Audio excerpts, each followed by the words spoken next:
sonhe o que você quiser sonhar. O principal segredo para você conseguir conquistar um sonho é você simplesmente conseguir fazer que nem um engenheiro para resolver um problema, que é você divide o problema em partezinhas menores, até você ter uma partezinha tão pequena que aquele passo você consegue dar.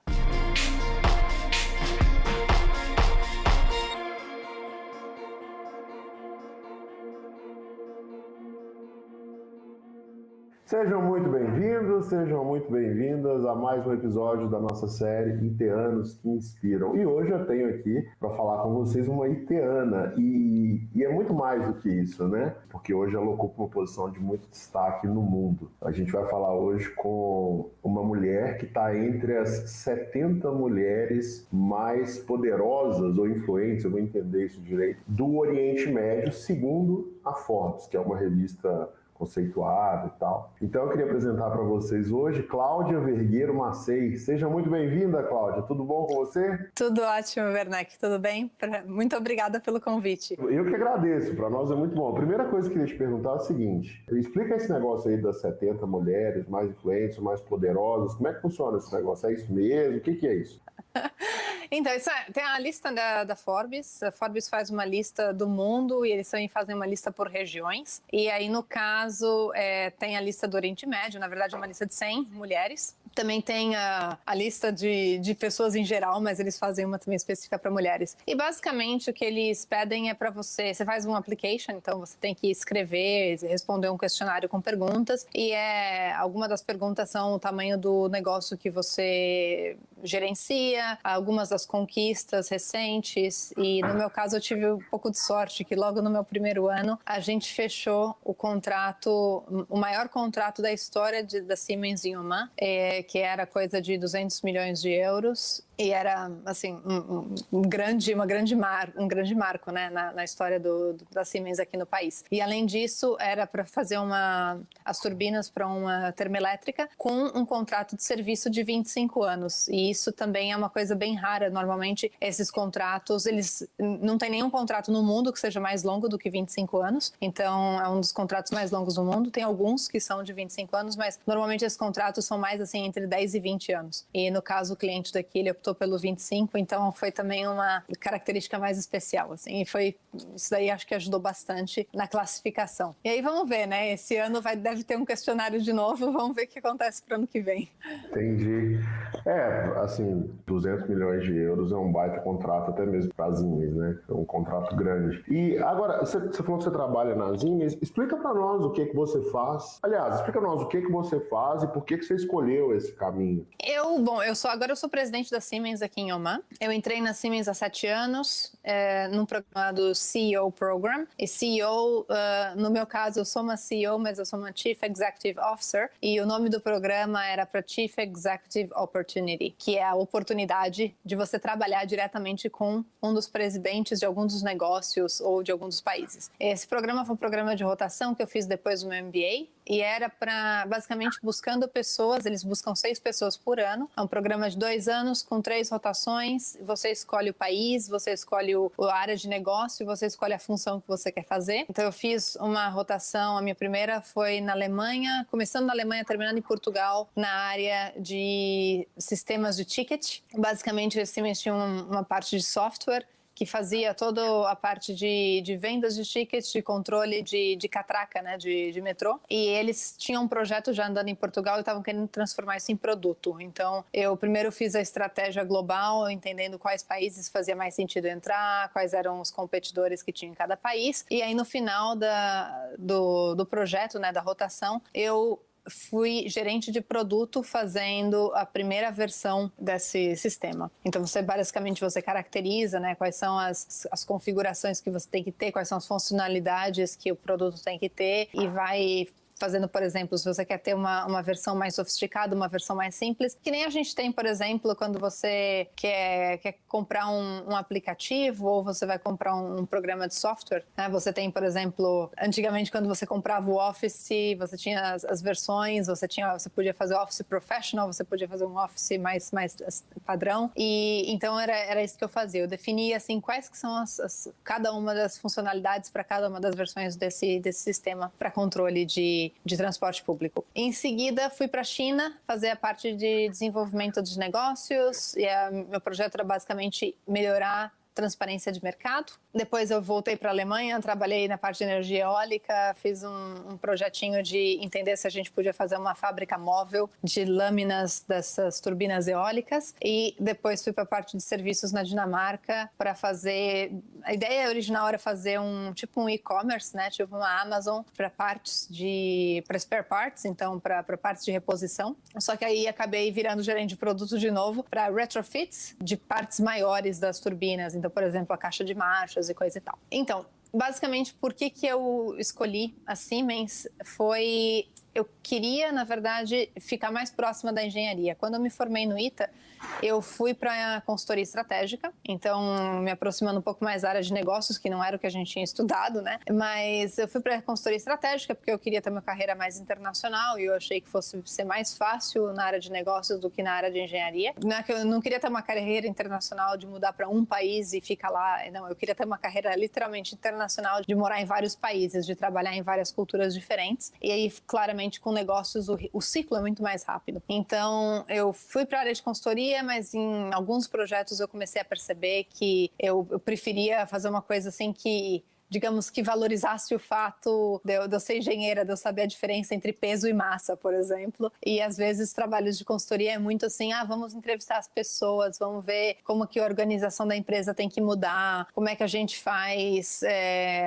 change management, né? Como é que a gente gerencia a mudança de cultura. Então, são temas super relevantes, mas eu queria estar, de certa forma, mais próximas da engenharia em si. E mesmo se eu tivesse que trabalhar com temas de gerência que fossem com o fim de melhorar a infraestrutura do mundo. Então, eu fui fazer MBA, né, depois da consultoria, e aí eu tinha na minha cabeça que eu queria fazer uma coisa mais relacionada à tecnologia ou à engenharia. E como você bem sabe, durante o MBA acabei cofundando uma empresa de tecnologia educacional, que era chamada QMágico, agora eu educo. Por causa justamente do projeto do QMágico na época, eu só fiz recrutamento para trabalhos que eu realmente queria. E aí, na verdade, eu entrevistei para Samsung e para Siemens e só. Recebi oferta das duas e aí eu resolvi realmente trabalhar na Siemens.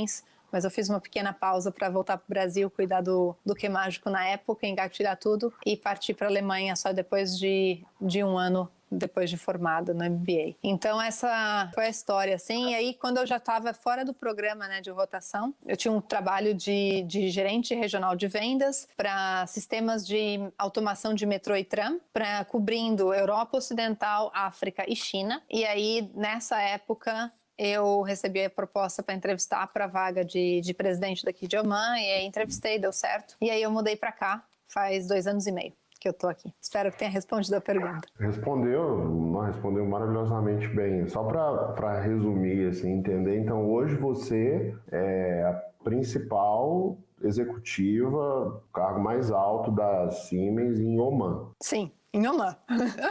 Mas assim, fala para nós um pouco, assim, Oman, o que é... Porque esses países do Oriente Médio, eles costumam ser muito ricos, né? E eles costumam investir muito em grandes construções, em projetos, assim, usando uma palavra até que um amigo meu gostava de usar, megalomaníacos. Né? Projetos bem impressionantes, assim, né? E aí eu queria te perguntar, é isso mesmo? Você teve contato com essa realidade aí? Conta para nós como que é um pouquinho a experiência de uma engenheira formada no Brasil, trabalhando em Oman. Então, a primeira coisa, assim, é importante definir o que é Oriente Médio. Porque, vamos supor, a gente tem até o Paquistão entra na nossa definição aqui na Siemens de Oriente Médio. Egito entra também, Líbia, Síria. Então, assim, todos esses países que estão até destruídos por guerra, Iraque, todos eles entram na nossa definição. Né? Eu acho que cada região do mundo tem uma definição também. Tem gente que coloca até Israel dentro. E é uma região mais ou menos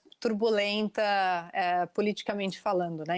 Bastante instável. Então, vamos começando, assim, a parte de riqueza, ela está muito mais concentrada nos países do Golfo. E, inclusive, tem uma sigla que chama GCC, que é o Gulf Cooperation Council, que é o Conselho de Cooperação do Golfo, que são 6 países. Então, é basicamente, começa aqui no Omã e vai subindo na parte do Golfo. Então, é Omã, os Emirados Árabes, Arábia Saudita, Kuwait, Catar e Bahrein. Esses são 6 países que se ajudam um pouco. É como se fosse um tipo de Mercosul, mas com bastante diferença. Um exemplo bem básico é, não tinha imposto de valor agregado. Então, no Brasil a gente não tem só um imposto de valor agregado, a gente tem vários, né? Mas, de qualquer jeito, esse imposto, assim, quando você vai no mercado, você compra qualquer coisa no mercado, você tem uma porcentagem a mais que é de imposto. No Brasil você não vê isso tão claramente, mas existe. E, por exemplo, você pega a nota fiscal paulista, você recebe de volta parte desse imposto. E aqui não, eles não tinham nenhum imposto. E aí teve uma hora que o GCC em si se reuniu e falou, vamos fazer o imposto? Vamos. Aí, então, 6 países se comprometeram a fazer o imposto em algum momento, então não tinha que ser todos juntos, mas eles têm, assim, esse nível de cooperação, tem nível de cooperação, por exemplo, de troca energética. Então, do mesmo jeito que a gente tem em Itaipu, no Brasil, que o Paraguai vende para o Brasil uma parte da energia produzida, aqui também uma parte da energia que é produzida em Omã é vendida para os Emirados e vice-versa, porque os picos,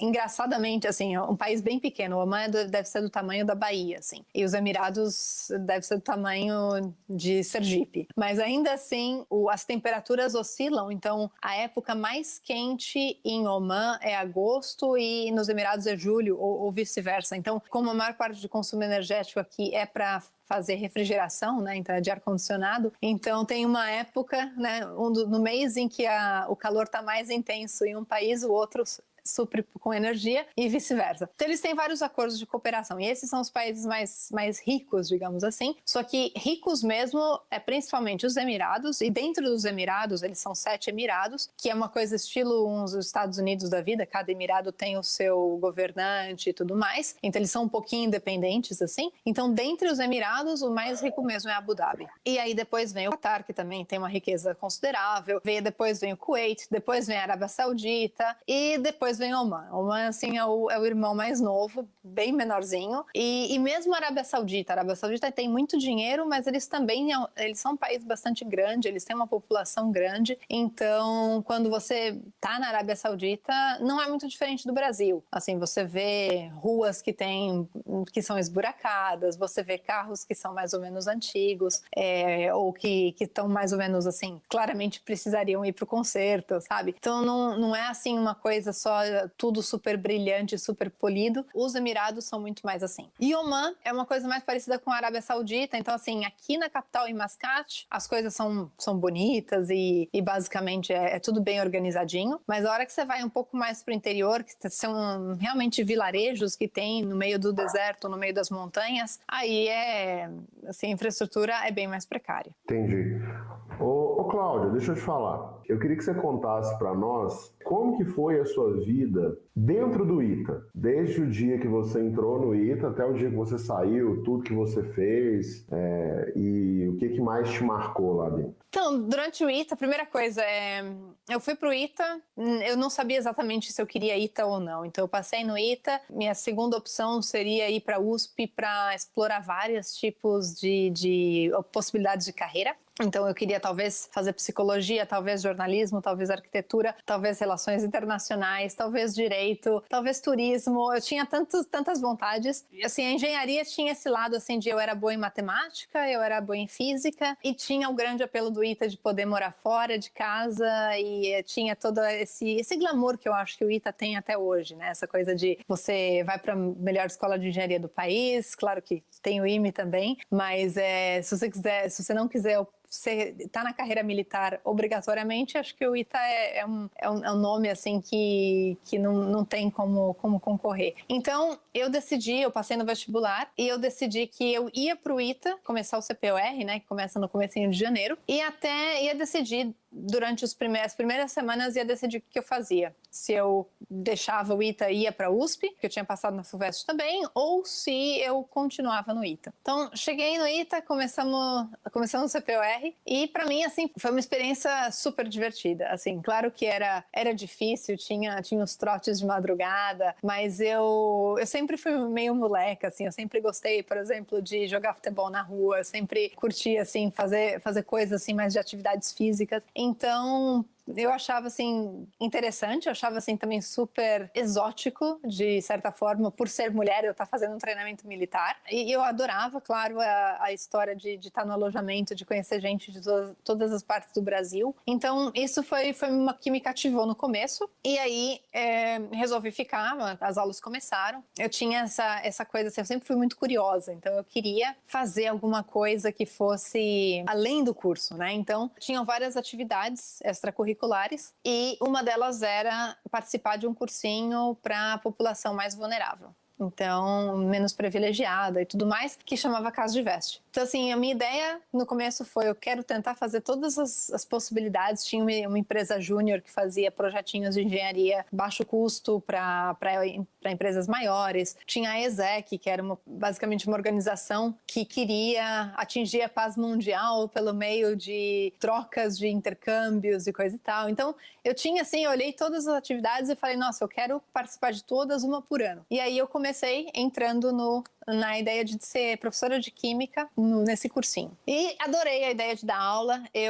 Antes do ITA, eu fiz teatro por muitos anos, então eu não preciso elaborar mais, que eu gostava de ter uma plateia. E eu gostava, obviamente, da missão, né? De poder não mais estar no palco por uma questão de lazer, mas, tipo, tá no nosso palanquezinho que a gente tinha no cursinho, com uma missão de dar oportunidade para aquelas pessoas que não tinham tido a mesma oportunidade que eu tive de estudar numa escola de alta qualidade. E assim, interagir com os alunos, você aprendia histórias da vida de todos eles e você via como eles estavam se esforçando. Então isso para mim era a principal razão, assim, que inclusive uma vez que eu tirei a minha primeira nota vermelha na vida, eu pensei, nossa, eu vou embora, não quero mais saber do ITA, não é pra mim, eu não posso, não consigo. Foi logo no meu primeiro semestre, aliás. E aí eu resolvi que eu não podia ir embora naquela hora, porque eu tinha que dar aula à noite. Eu falei, não, tá bom, eu vou pro cursinho. Aí quando eu cheguei no cursinho, eu falei assim, cara, eu tenho que ficar aqui, porque aquilo era grande parte da minha motivação para fazer ITA também. Originalmente estava no curso de engenharia eletrônica, e aí depois, quando a gente chegou no segundo ano do ITA, você tem que aos poucos, assim, meio que se decidir que curso que você quer fazer, né? Então, meu segundo ano do ITA, eu me concentrei muito em assistir aula do terceiro e quarto anos, porque eu tinha que definir se eu queria mesmo ficar em eletrônica ou se eu queria fazer outra coisa. Eu concentrei principalmente assistindo aula na aeronáutica e na eletrônica, e aí eu percebi que a engenharia eletrônica tinha muito mais a ver com matemática e a aeronáutica tinha mais a ver com física. Eu gostava de matemática até chegar no ITA, porque a matemática na universidade ou na faculdade, ela chega numa proporção assim, que tem aquela história, para quem já está na faculdade ou para quem já viu algum livro de faculdade de matemática, você faz coisas vetoriais, então você não está mais lidando com número, você está lidando com vetores que têm dimensão 2, 3, 4 ou até N, e eu nunca realmente consegui colocar assim, visualizar o que era essa dimensão N desse vetor, e aí tinha um monte de coisas assim que acho que naquela época, talvez se eu tivesse entrado no ITA um pouco mais velho, eu tivesse conseguido abstrair, que hoje em dia eu consigo entender o que é uma coisa vetorial, mas naquele meu primeiro ano de ITA eu não conseguia. E a física continuava a mesma física simpática da época de ensino médio. Então eu resolvi que fazer aeronáutica talvez fosse mais significativo para mim do que fazer eletrônica, porque no fim das contas na aeronáutica eu podia ir no laboratório, eu via o fiozinho de lã assim mexendo no túnel de vento, e você tem várias conclusões que você faz a partir de observar fiozinhos de lã mexendo, coisa que na eletrônica você via as pessoas indo para o laboratório e mexendo nos equipamentos até conseguir ver o resultado que eles sabiam que tinha que dar por causa da equação. Então eu achava assim, não fazia muito sentido para mim você manipular o experimento para chegar no resultado da equação. Fazia muito mais sentido você ir no laboratório, ver a realidade e explicar aquela realidade a partir de fenômenos físicos que você sabe que existem. Então isso me levou a mudar de engenharia eletrônica para engenharia aeronáutica. E aí cheguei no meu terceiro ano. No meu terceiro ano eu decidi que era hora assim eu ainda estava dando aula no cursinho, mas no segundo ano, aliás, eu mudei para ser professora de redação. Então eu dei aula de redação no meu segundo e terceiro anos. E no meu terceiro ano eu resolvi que eu já tinha decidido que eu não ia fazer mais nenhuma iniciativa dentro do ITA, porque cuidar do cursinho, no meu terceiro ano já era diretora de RH também, então cuidar do cursinho era mais do que atividades, assim. E eu sempre tive essa coisa, eu fui pro ITA porque eu queria sair do ITA com emprego, também tinha esse lado, assim, que me puxou para ir pro ITA, e para mim era um objetivo que estava lá, então eu falei, hora de fazer estágio. E tinha uma oportunidade de estágio de inverno, né, só de um mês, daquele mês de férias de julho, no Santander, e aí fiz a entrevista, passei, então fiz meu estágio no Santander no terceiro ano, e como eu não fui para engenharia eletrônica, aliás, teve uma outra coisa também que me fez desistir de eletrônica, que era, eu não queria eletrônica mesmo, assim, eu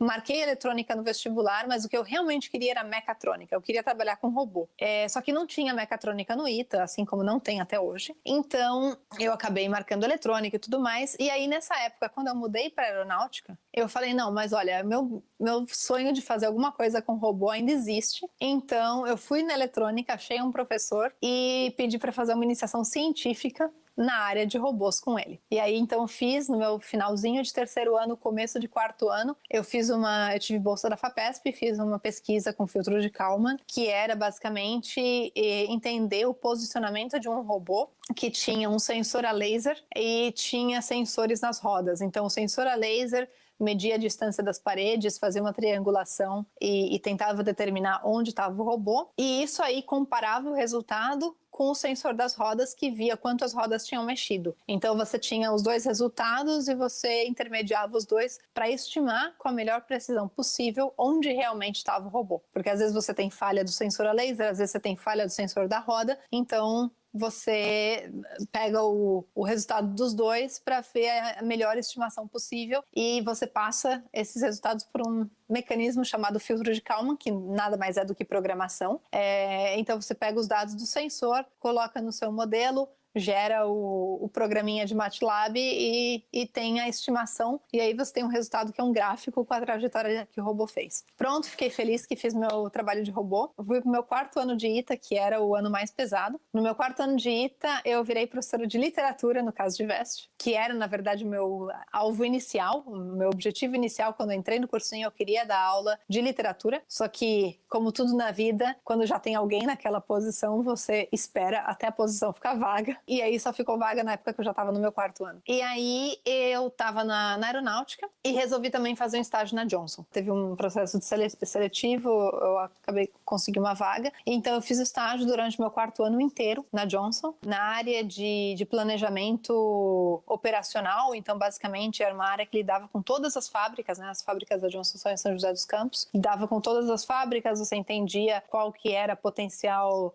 demanda do mercado, quanto que tinha que produzir, olhava o mês que tinha passado e via quanto dos indicadores de performance, né? Então, por exemplo, se um cliente coloca um pedido para 90 caixas e você só consegue mandar 89, você não conseguiu atingir o indicador. Então, olhava tudo isso daí e via como que cada fábrica tinha que melhorar a produção para ser mais possível, ou mais provável que ela conseguisse atingir os indicadores de todos os clientes no mês seguinte. E a outra parte que eu fiz de estágio no meu segundo semestre foi na planta piloto da Johnson, que era um lugar super legal, era extremamente criativo, então basicamente, falando abertamente, assim, acho que todo homem que trabalha na Johnson conversa sobre absorventes higiênicos, porque é um dos principais produtos deles, mas basicamente, então, na planta piloto é a planta que eles fazem tudo à mão para entender como que é a próxima versão do produto para depois conseguir programar a máquina, né? Porque a máquina, ela nada mais faz do que automatizar o que a pessoa faria pela mão. Então, por exemplo, na planta piloto, se você tem um novo formato de absorvente, você vai cortar o tecido na mão, você vai colar na mão e vai fazer tudo assim manualmente para fazer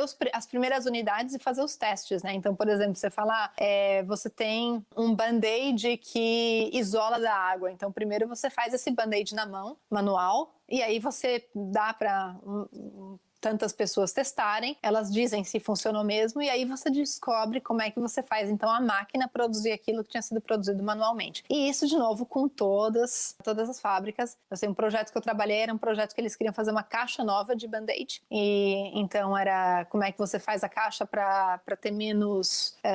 você tinha aqueles adesivinhos, né, que você tirava do Band-Aid, então eles queriam evitar ter que ter esse adesivinho para economizar material e também para gerar menos lixo no mundo, né, porque aquele adesivo você só tirava e jogava fora, então eles queriam fazer como se fosse uma fita durex em que você tirasse o Band-Aid diretamente e não tivesse que ficar tirando esses papeizinhos. E o outro projeto que eu tive, eles queriam descobrir uma substância que conseguisse para absorvente higiênico, que tivesse algum tipo de característica absorvente muito mais forte, a ponto de conseguir tirar líquidos, né, assim, mais ativamente. Então, não que fosse assim, você pinga gotinhas, ela absorve, mas que ela conseguisse ter um poder de sucção, digamos assim.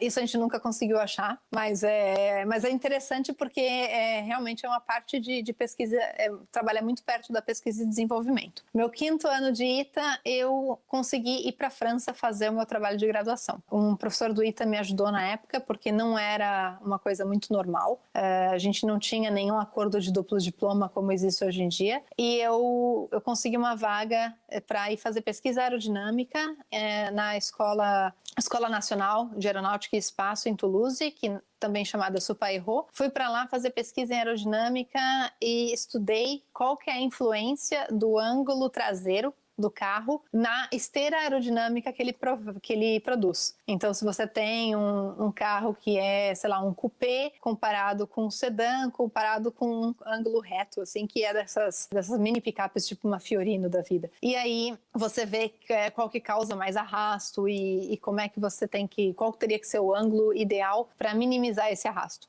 Então, se não fosse a questão estética, qual seria o ângulo ideal? E esse tipo de pesquisa já existia. O que eu fiz um pouquinho mais inovador, que é uma coisa bem rara no mundo científico, é que eu fiz ensaios tanto em túnel de vento, então com uma técnica de laser que na época nem existia no Brasil, então você jogava partículas dentro do túnel de vento e você tinha uma folha de laser, então basicamente um laser que vinha de cima, iluminava o túnel, e você tinha uma câmera que via a trajetória das partículas. Então você tinha tipo mini vetorizinhos assim que iam fazendo os que a gente chama de vórtex. Fiz esse ensaio tanto no túnel de vento com diferentes ângulos, né, simulando os diferentes ângulos, como eu fiz também a simulação em aerodinâmica computacional, né? Dinâmica de fluidos computacional, que é CFD. Então, nesse ensaio computacional, eu consegui, claro que o efeito de vórtex foi o mesmo, mas as intensidades eram um pouco diferentes, porque, por exemplo, no túnel de vento, eu tinha uma esteira rolante embaixo, e essa esteira rolante causava uma certa turbulência, né, em todo o escoamento ao redor do modelo, e no ensaio virtual, né, no computador, essa esteira, ela era uma esteira perfeita. E a esteira era necessária porque quando você está com um carro em movimento, ele está se mexendo em relação ao chão. Como o meu modelo era fixo, eu fazia a esteira se mexer para simular essa diferença de velocidade entre o carro e o chão. Então, fiz essa parte de estágio, assim, inclusive até cheguei a apresentar o trabalho num congresso internacional quando eu voltei para o Brasil. E depois do estágio, eu consegui trancar o ITA, porque eu arrumei um estágio na Embraer da França. Foi daí que veio a minha ideia de querer trabalhar internacionalmente, porque eu tive a oportunidade de viver na França por 1 ano e meio, vivi 6 meses em Toulouse, mudei para Paris, fiquei quase 1 ano na Embraer de Paris. Assim, aprendi francês, comecei a dar aula particular, inclusive para conseguir me sustentar. O salário da Embraer não era tão alto assim na época para um estagiário, e adorava minha vida lá. Então, assim, eu decidi que eu queria interagir. Na Europa você tem gente de muito mais culturas vivendo juntas. Paris é uma cidade super cosmopolita, com uma agenda cultural extremamente diversa. Adorei meu 1 ano de Paris e resolvi que eu queria continuar na carreira internacional. E foi por isso que eu acabei voltando para o Brasil, me formando, e aí em seguida fui para a consultoria. Eu entendi, assim, eu fico impressionado com a riqueza de detalhes que você traz, né? Principalmente na época do ITA. É para o pessoal assim, que quer fazer engenharia, né? Isso aqui. Então é melhor falar de uma linguagem que estimule a galera. Assim, não sei se o pessoal pegou, mas assim, você fez muita coisa no ITA, muita coisa. E assim, eu lembro de você no ITA, né? Eu lembro que você era bem elétrica, assim, fazia várias coisas e tal. Era difícil até te acompanhar, assim, o raciocínio, a velocidade que você falava. Hoje dá para entender bem. É impressionante como que quando a pessoa corre atrás, né? Ela vai cavando oportunidades, assim, onde parece que não existe, né? Porque poxa, quem ia imaginar que uma pessoa ia fazer ITA e um dos grandes objetivos de contribuição dessa pessoa fosse dar aula de literatura? Eu não sabia disso. Eu sabia que você tinha dado aula de literatura, mas eu não sabia que tinha essa motivação, assim. E você falou rapidamente sobre a escola que você fez o ensino médio. Sim. Né? Foi em São Paulo, não foi? Você pode compartilhar o nome da escola? Eu fiz o ensino médio no Bandeirantes. No Bandeirantes, então. Eu lembrava mais ou menos disso. Teve até um pessoal da minha turma que fez e tal, que eu te conhecia. Hoje talvez nem tanto, mas antes era muito comum o pessoal do Band passar no ITA, né? De primeira. Às vezes eles faziam um curso lá do Féris, não sei se você fez esse curso. Então, o Féris, na minha época, o Féris ainda dava aula no Band. Depois que ele saiu, montou o cursinho. Eu, inclusive, dei aula no cursinho dele também. No meu ano, eu fui a única a entrar do Band. No ano anterior ao meu, foi o ano que teve o Ulisses, a Mônica. Teve um outro cara que passou, mas não acabou não indo. E no ano depois do meu, teve um pouco mais de gente também que passou. Sim, tinha uns, digamos assim, sei lá, umas 2, 3 pessoas por ano, eu diria. O meu ano foi exceção, mas acho que em geral tinha 2, 3. Não era como Farias Brito ou como... Acho que São Paulo nunca foi também muito o polo de produzir engenheiros pro ITA. E assim, a gente teve no ITA na mesma época, né? E assim, a gente era bem machista, né? Entre os homens a gente sabia que a gente era machista. Às vezes a gente se achava machista, né? E preconceituoso e tal. E tinha... Era uma época diferente, né? E hoje a gente está numa discussão mais inteligente em relação ao assunto. As pessoas estão falando mais no mundo inteiro. Só que a impressão que passa às vezes, né? Conversando com você, é que para você passou meio alheia a essa situação, assim. Porque... a sua trajetória, ela, se existia alguma porta que estava difícil de se abrir porque era mulher e tal, a impressão que você passa é que você pegou aquele coturno que a gente usava na época do CPOR, chutou a porta e saiu passando. E agora você está num país que, poxa, é um dos países ali que para a gente, eu nunca fui, né, no Oriente Médio, não sei como é, e a gente tem uma visão aqui no Brasil que provavelmente é longe da realidade, mas a visão que a gente tem aqui no Brasil é que é uma sociedade que existe uma diferença considerável de tratamento, enfim, uma questão cultural extrema até em relação à mulher. Eu imagino até que deve ser mais amigável do que... Não, menos amigável do que no ITA, claro. Mas eu não sei, assim, não acho que é fácil. Eu queria que... Acho que até para as nossas... A gente tem muita aluna aqui. A gente tem muita aluna que quer ITA, que quer AFA. Medicina, né? Muita menina quer medicina. Até a maioria que quer medicina aqui com a gente são meninas. Mas tem muita menina que quer ITA, tem muita menina que quer AFA, tem muita menina que quer SpaceX, tem muita menina que quer engenharia. E para elas, assim, né, eu acho que você é um exemplo, né? Então eu queria ouvir de dentro de você, assim, como que você passou por essa situação, como que você lida com isso até hoje, né? Principalmente porque você é o cargo mais alto da empresa, da Siemens. A Siemens é uma empresa de engenharia, assim, das mais tradicionais do mundo, né? Engenharia tradicionalmente é um meio tomado e controlado por homens. Sim. E aí chega uma mulher com menos de 40 anos, num país do Oriente Médio, liderando uma empresa de engenharia importante para o mundo. Assim. Como que é isso? Então, eu começo pela parte do ITA ou começo pela parte da Siemens? O que você prefere? Você que sabe, você que sabe. Bom, então, primeira coisa, no ITA eu acho que você tem um pouco de razão, você tem bastante razão. Eu via gente reclamando, às vezes, do lado feminino, eu via, assim, algumas meninas, assim, meio desapontadas com a situação, assim, que achavam que não tinham muito suporte ou alguma coisa assim. Pra mim, assim, eu nunca cheguei a perceber isso. Eu acho que eu sempre tive, por causa do caso de Veste, eu sempre tive amigos muito leais mesmo, assim. Eu entrei no caso de Veste logo no meu primeiro ano, como eu mencionei, e logo no final do primeiro ano, o diretor de RH da época, que era o Alciel, a gente ficou muito amigos, eu virei meio que pupila dele para ser treinada para ser a próxima diretora de RH. Então, durante o segundo ano, eu já ia em reuniões de diretoria do cursinho. Aí todos os diretores eles coincidentemente moravam no mesmo apartamento, exceto o Alciel, e o apartamento era perto do meu, então assim, muitas vezes eu ia estudar lá, e eles eram super gente boa. Então, assim, eu sempre me sentia muito bem acolhida. Claro que talvez não representasse como o resto da população do ITA fosse, mas eu vivia, assim, muito nessa bolha com esses garotos que eram do Caso de Veste, e obviamente, como a gente era um cursinho que baseava-se basicamente em renda, né? E a gente tinha uma prova para entrar, mas assim, a proporção de meninas no cursinho não era tão baixa, assim. Então a gente tinha muitas mulheres alunas, ou muitas meninas alunas, e eu vivia muito, assim, eu ia, no meu segundo, terceiro ano, eu ia pro cursinho todas as noites. Então eu estava muito imersa, assim, nesse ambiente paralelo ao ITA. Eu passava pouco tempo no alojamento, eu chegava no alojamento quase sempre 11 da noite, assim, porque eu não cheguei a contar antes, mas eu também cheguei a dar aula no Anglo, no Coque, no Poliedro. Então eu, todos os dias, 5 e pouco, eu saía do alojamento, eu ia pro cursinho para algum deles, e eu voltava só 11 da noite, quando a maior parte das pessoas já estava dormindo. Então, eu não tive muito essa coisa, assim, dessa convivência dentro do alojamento, para talvez sentir esse lado de machismo. Claro que tinha gente que reclamava que as meninas são protegidas e tudo mais, mas sim, eu não me sentia protegida. É claro que eu acho que existe, obviamente. Eu também, assim, nunca tive problema de ter que não fazer prova porque eu tô com aqueles meus dias do mês que são super difíceis de passar, porque graças a Deus eu nunca tive esse problema. Então eu fazia as provas sempre quando tinha que fazer, igual os meninos.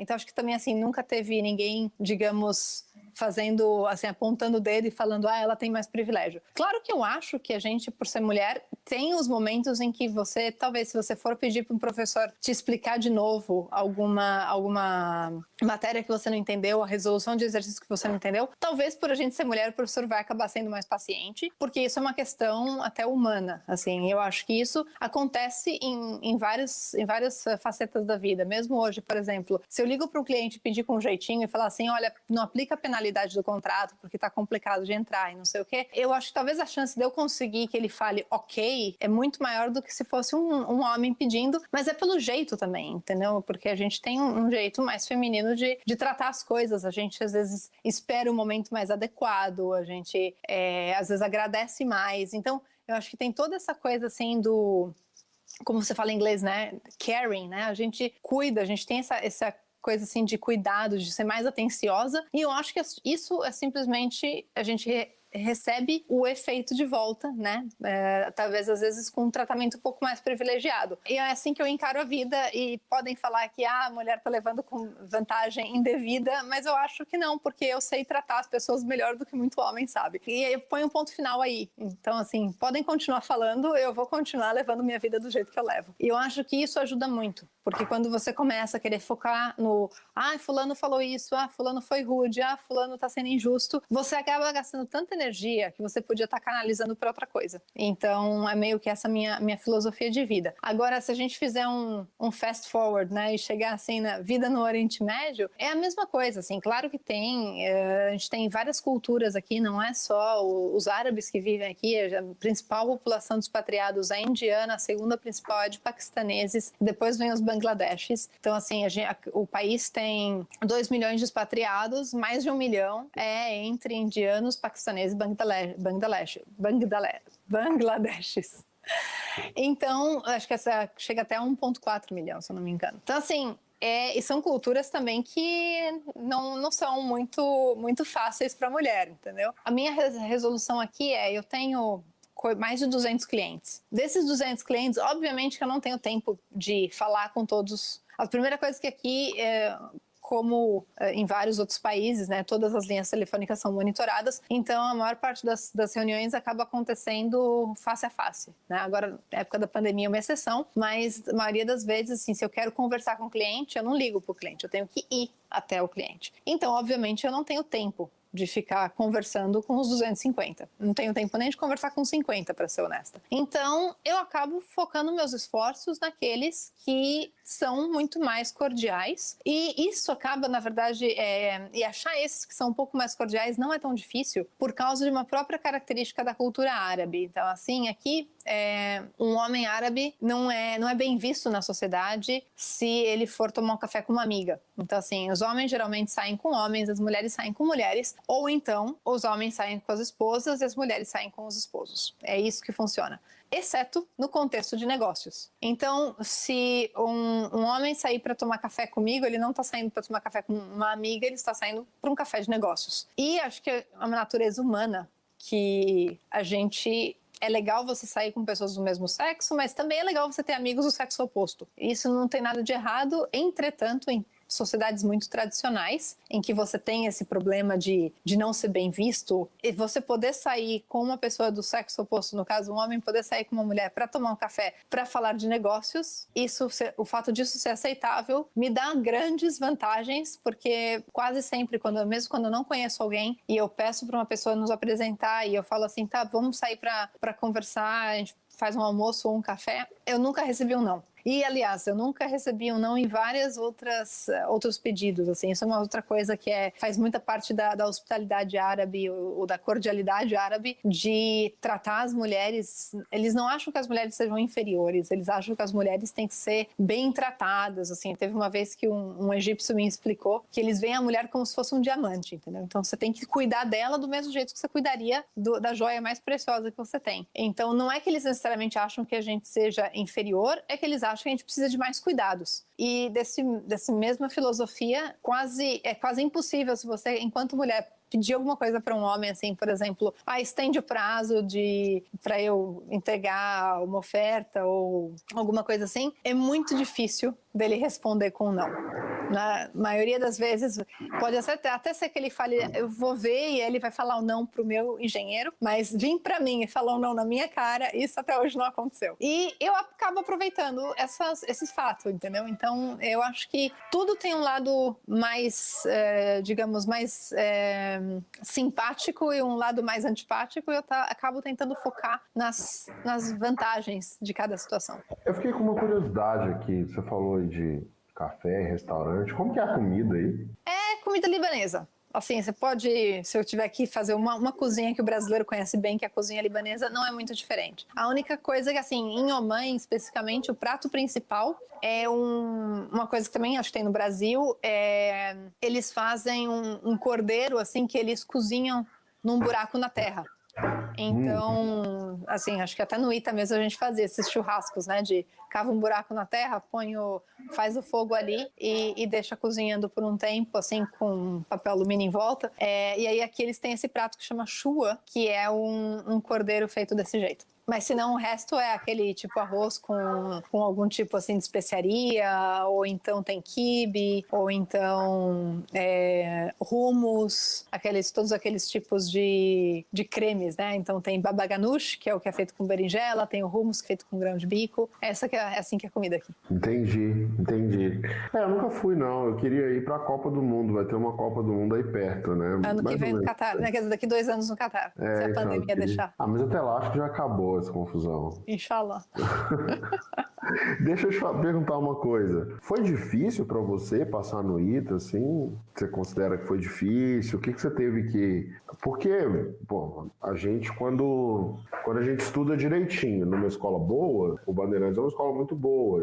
E assim, se a pessoa estudar direitinho, né? Tiver aquele hábito de estudar todos os dias, tiver um pouco de curiosidade, né? No ITA, é muito comum você achar pessoas bastante curiosas, né? Eu não sei, eu acho que você é uma pessoa curiosa. Curiosidade é uma grande qualidade, assim. Esses dias eu estava conversando com um cara da minha turma que também é empreendedor, né? E a gente estava falando sobre recrutamento. E a gente estava discutindo, assim, qual é a característica mais importante na hora de recrutar uma pessoa, né? E aí vira aquela discussão do alojamento, né? A gente vai discutindo, sem fim, sem objetivo de acabar, inclusive, né? Quando a discussão está acabando, a gente faz alguma coisa para discussão continuar. E aí, dessa vez, a gente chegou numa conclusão, que é a característica que a gente considerava mais importante, que a gente mais buscava nas pessoas e que a gente valorizava mais quando encontrava, era a curiosidade, porque você consegue resolver qualquer coisa. Mas, enfim, por que eu perguntei isso, né? Por que eu tô falando isso?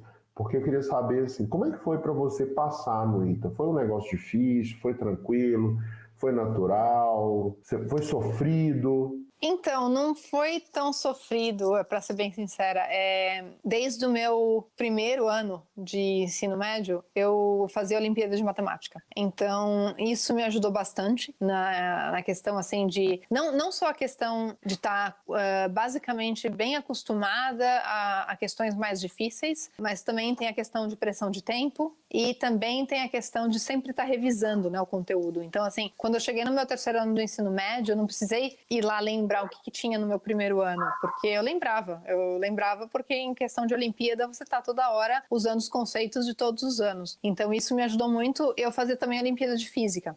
Aí além disso, acho que do fato de eu ter falado, né, que eu quis dar aula de literatura, eu gostava bastante de português também, assim, em termos de gramática, eu acho que, assim, eu gosto de línguas em geral, então, e uma boa parte, assim, se você gosta de línguas a ponto de realmente querer aprender as línguas direitinho, você tem que acabar gostando de gramática, porque é uma questão de regras, é muito mais fácil você aprender uma segunda língua se você entende a gramática bem da primeira, porque aí as várias regras são parecidas e aí você consegue fazer conexões muito mais rápidas. E eu acho também que quem é bom em exatas consegue também aprender gramática, porque no fim das contas, você ser bom em exatas significa que você tem que saber várias regras, né? As fórmulas nada mais são do que como que você escreve uma regra. Gramática é a mesma coisa, né? Então você tem que entender aquelas regras, memorizar e aplicar.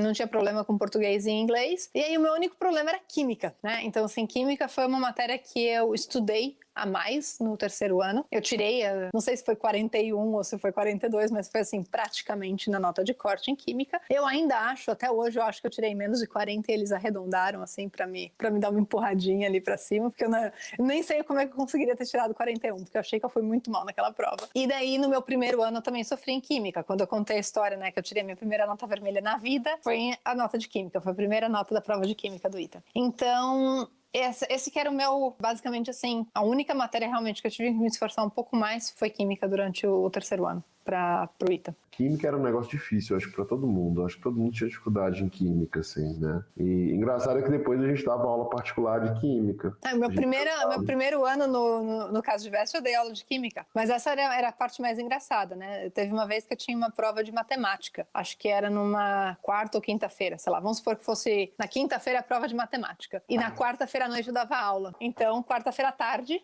eu estava estudando química, porque eu tinha que dar aula quarta-noite.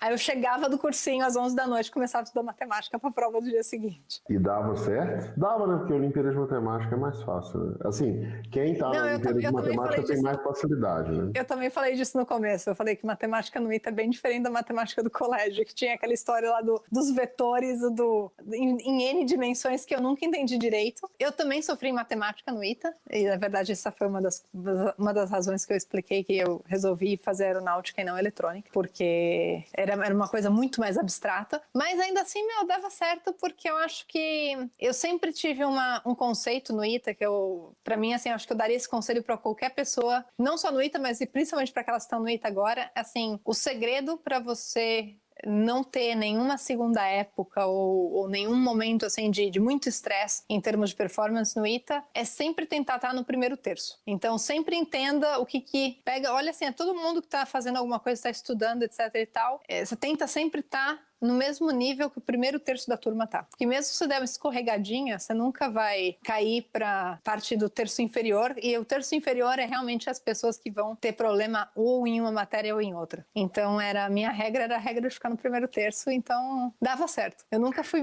muito no primeiro quarto, no primeiro quartil, isso eu nunca fui. Eu sempre fui o baixo do primeiro terço. Entendi, mas assim, quando você fala ficar no primeiro terço, porque isso é um negócio interessante, né? Você fala em relação... Porque a nota é um reflexo de várias outras coisas. E aí, como que você fazia?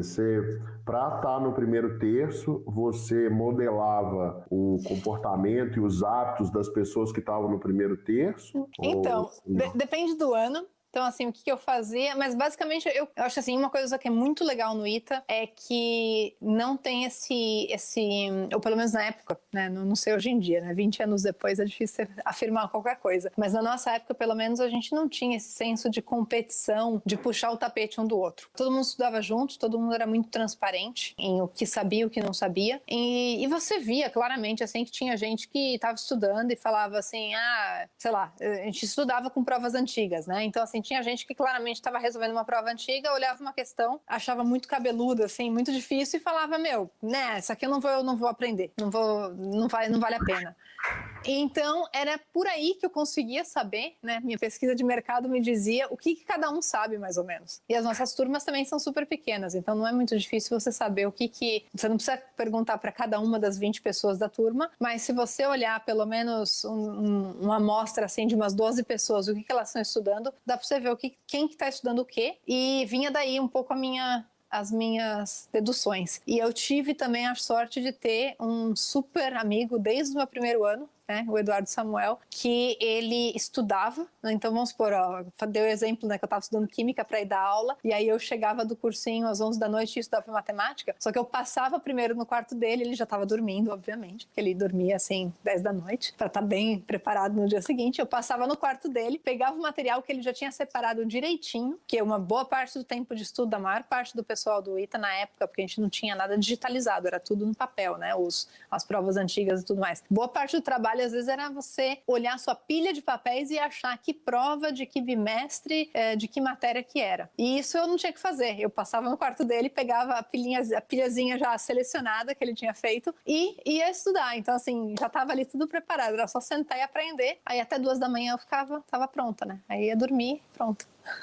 Assim, aqui eu também estudava muito de véspera no ITA, né? Não sei como que você era durante a época de não provas, né? Mas aqui a gente meio que estimula o pessoal a não estudar, assim, a fazer mais esse comportamento que você falou que fazia no colégio, né? Que você estava sempre revisando as coisas e tal. No meu caso, eu era representante de turma também, então eu agendava uma prova por semana. Tinha um lado que, assim, a maioria gostava também da ideia, né? De nunca ter, assim, tipo, que fazer 2, 3 provas na mesma semana. Então, assim, sempre era um passo, assim, que... Tudo bem que você deixava, às vezes, acumular. Então, você tinha, sei lá, prova de matemática na semana 3. O difícil era convencer um professor a colocar uma prova já logo na 3ª semana. Mas eu conseguia convencer de alguma maneira.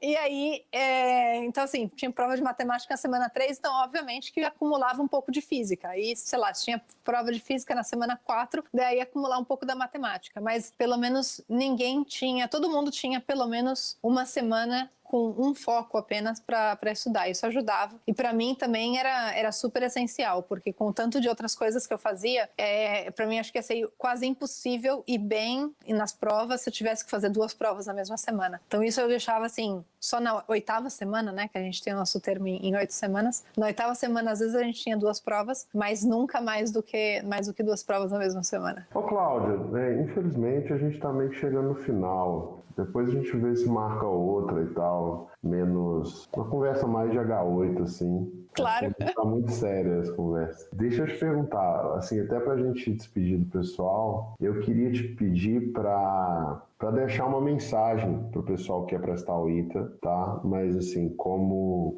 você, entre os nossos entrevistadas, você é a única entrevistada, eu queria te pedir pra você deixar um recado especialmente pras meninas também, assim, de despedida pra galera. Com certeza. Pra mim, acho que a principal coisa é... Cada pessoa tem barreiras diferentes por causa do tipo de família de onde vem, da cidade de onde vem, da realidade de onde vem. Então, para mim, acho que a principal mensagem aqui, sonhe o que você quiser sonhar. O principal segredo para você conseguir conquistar um sonho é você simplesmente conseguir fazer que nem um engenheiro para resolver um problema, que é você divide o problema em partezinhas menores, até você ter uma partezinha tão pequena que aquele passo você consegue dar. E aí vem a segunda parte, e aí você continua fazendo a sua caminhada. Claro que eu acho que todo mundo, ainda mais eu mesma, eu falei, né? Uma coisa do ITA que me atraiu é a história de poder sair tendo um emprego. Então, eu acho que a principal mensagem aqui é, mesmo que você tenha um sonho, às vezes, sei lá, de ser o próximo astronauta brasileiro, não deixa isso de lado, não troque isso por uma questão de mais curto prazo, só porque porque essa questão de curto prazo às vezes te traz um pouco mais de estabilidade. Então, vamos supor que você queira realmente, seu maior sonho seja estudar no ITA, você ainda é super jovem e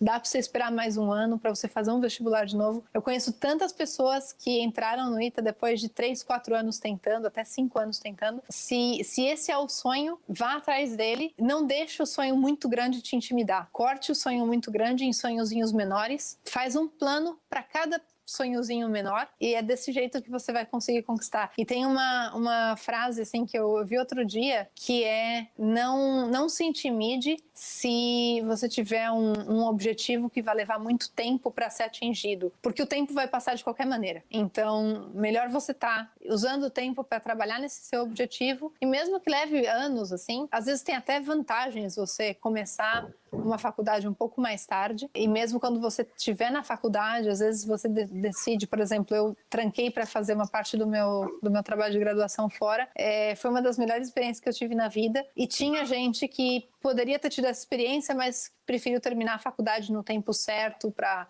se formar um ano mais, ou deixar, não se formar um ano mais tarde. E eu acho assim, às vezes a gente coloca muita pressão, entrar na faculdade logo, terminar a faculdade logo, começar a trabalhar logo. O ideal é você pensar assim, isso vai te trazer felicidade? Ou será que vale mais a pena você investir mais tempo para conquistar aquilo que você realmente acredita que é o que você quer? Entendi. Muito obrigado, Cláudia. Muito obrigado por esse tempo que você passou com a gente aqui. Muito obrigado a todo mundo que participou, todo mundo que está assistindo esse vídeo. E espero que isso motive vocês a continuarem lutando pelos seus sonhos. Um grande abraço, Cláudia. Muito obrigado. Obrigada a você, Werneck. Obrigada, pessoal. E muito boa sorte e muita garra para todo mundo.